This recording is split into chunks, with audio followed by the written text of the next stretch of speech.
নমস্কার বন্ধুরা, tractor and agriculture চ্যানেলের পক্ষ থেকে আমি হরিপদ তোমাদের সকলকে জানাই শারদীয়ার প্রীতির শুভেচ্ছা ও ভালোবাসা।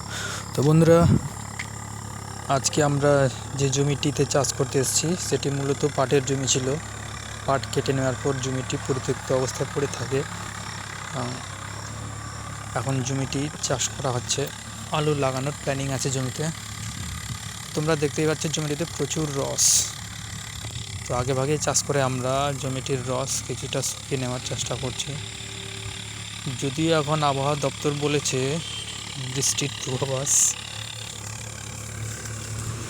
হ্যাঁ,